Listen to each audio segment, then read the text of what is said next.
श्री चैन राम बाबा online classes में आप लोगों का स्वागत है। देखिए, आज का टॉपिक जो मेरा है मोस्ट इम्पोर्टेंट है आपके एग्ज़ाम के लिए। 2021 में आने की प्रबल संभावना है, इसीलिए मैं 2021 99% लिख दिया हूँ। इसलिए कि यह क्वेश्चन लगातार एक साल बीच लगा के पूछता है और कई बार कंटिन्यूअस ही पूछा गया है। क्वेश्चन हमेशा पूछे जाने वाला क्वेश्चन है यह, इसलिए इसको ध्यान पूर्वक देखिए और इसको पूर्ण रूप से तैयार कीजिए। अब है कि समांतर प्लेट संधारित्र किसे कहते हैं। तो ऐसा प्लेट संधारित्र जिसमें दो समांतर प्लेटें हों, जिसमें क्या हो, दो समांतर प्लेटें हों। ध्यान देंगे, इसमें क्या होता है कि दो समांतर प्लेटें x तथा y एक दूसरे से कुछ दूरी पर विद्युत रोधी स्टैंड पर लगे होते हैं। इसलिए इस संधारित्र को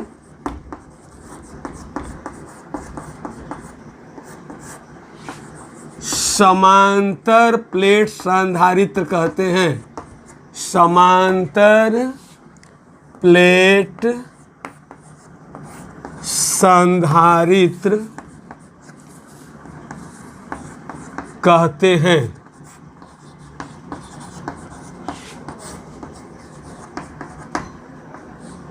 इसलिए इस संधारित्र को क्या कहते हैं? समांतर प्लेट संधारित्र कहते हैं। क्यों समांतर प्लेट संधारित्र कहा गया है इसमें? क्योंकि इसमें दो प्लेटें x और y एक दूसरे से कुछ दूरी पर है और समांतर हैं, और दो विद्युत रोधी स्टैंड से क्या है, वो कसे हुए हैं। यदि हम इस प्लेट को पॉजिटिव चार्ज देते हैं, यदि हम इस प्लेट को पॉजिटिव चार्ज देते हैं तो प्रेरण के कारण इस पर माइनस चार्ज हो जाता है। आप जानते हैं ये, इस पर क्या होता है कि माइनस चार्ज हो जाता है। ठीक है, ये है आपका। अब इसके बाद इस पर माइनस के बाद इस पर टोटल प्लस चार्ज होगा, और ये प्लस चार्ज अर्थ से जुड़े होने के कारण टोटल क्या होता है, पृथ्वी में चला जाता है। यहां पर क्या हो रहा है, प्लस चार्ज के कारण इस प्लेट पर माइनस चार्ज होगा, और इस माइनस के कारण इसके बाहर क्या होगा, प्लस चार्ज होगा। और यहाँ पर ये हमारा अर्थ से जुड़ा है, इसलिए टोटल चार्ज क्या होगा हमारा, प्लस पॉजिटिव चार्ज पृथ्वी के अंदर चला जाएगा। अब हमको निकालना है धारिता। क्या निकालना है? धारिता। धारिता इक्वल टू होता है C इक्वल टू Q/V। तो हमको V निकालना है, और V बराबर क्या होता है, E इंटू डी। तो आप बताइए कि E इक्वल टू क्या होता है? दो प्लेटों के बीच वैद्युत क्षेत्र की तीव्रता के लिए गॉस थ्योरम हम पढ़ाए हैं आप लोगों को। E equal to sigma upon K epsilon 0। याद नहीं रहेगा फार्मूला तो फेल मार जाएगा भाई। पीछे का जो फार्मूला है वो कंठस्थ याद होना चाहिए। ये नहीं कि पीछे का ली गई उसमें बराबर दी गई उसमें हो गया, इसमें चलेंगे फटाफट आएगा समांतर प्लेट संधारित्र पढ़ लेंगे हो जाएगा ना, ऐसा नहीं है। गॉस थ्योरम पढ़ाए हैं, ध्यान दीजिए। E equal to sigma upon K epsilon 0। अब आप जानते हैं सिग्मा इक्वल टू क्या होता है भाई, Q upon A। Sigma equal to क्या होता है, Q अपान A। यह पता है एकांक क्षेत्रफल में उपस्थित आवेश की मात्रा को पृष्ठीय आवेश घनत्व कहते हैं, इसे सिग्मा से प्रदर्शित करते हैं। अब चलिए, इसके बाद E इक्वल टू हो जाएगा, सिग्मा का जगह मान रखिए, सिग्मा का जगह मान रखिए Q upon A whole upon K epsilon 0। नहीं आया समझ में? तो अब हो जाएगा E equal to Q upon K epsilon 0 A। यहाँ पर देखिए क्यू बाई ए से गुणा हो जाएगा ना, ए के एप्सिलॉन 0। अब देखिए V बराबर ई डी। कैसे? तो आपको बताए हैं कि E बराबर होता है V बाई डी। कौन सा नियम? विभव प्रवणता। देखिए विभव प्रवणता में लिखवाए हैं कि विभव प्रवणता V बाई डी क्या है? विभव प्रवणता है। और विभव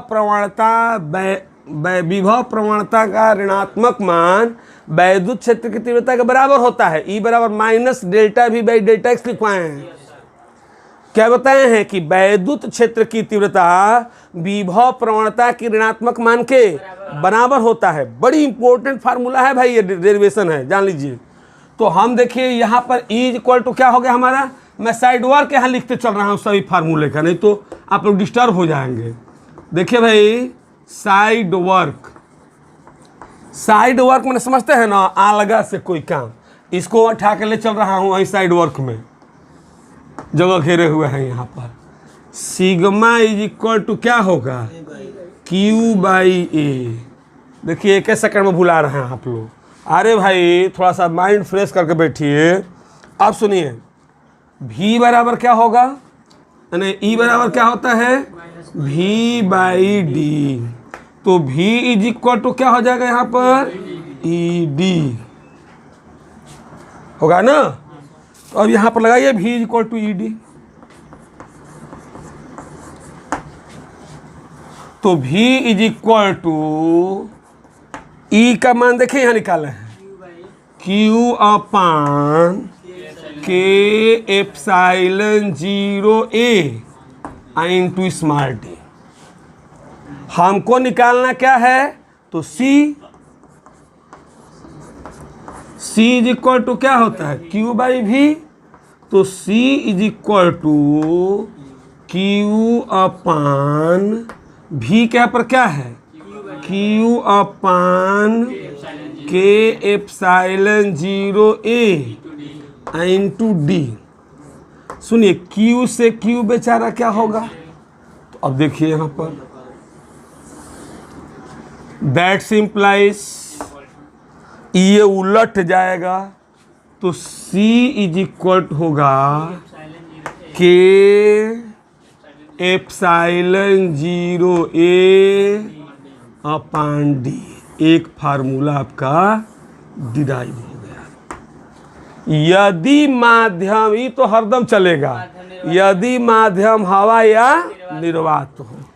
देखिए यदि माध्यम हवा या निर्वात हो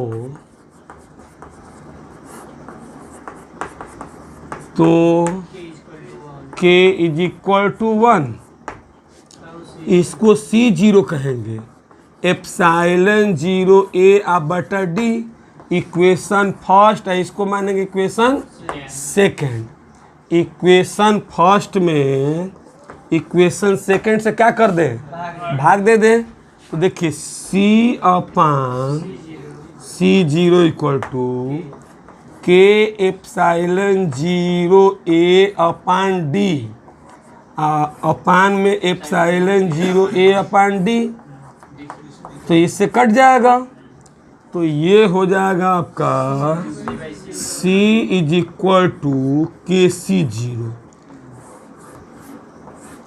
C क्या है, C है संधारित्र की धारिता जब परावैद्युत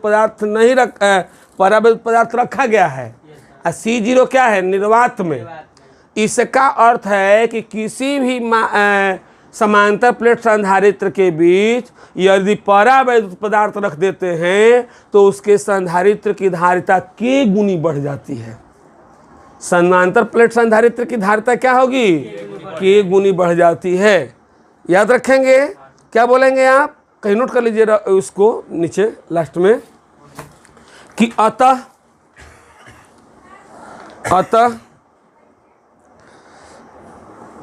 प्लेटों के बीच निर्वात के स्थान पर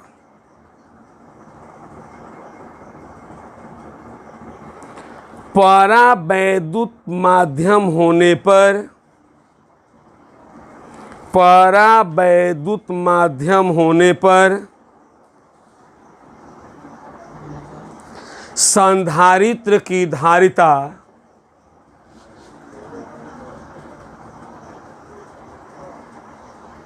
संधारित्र की धारिता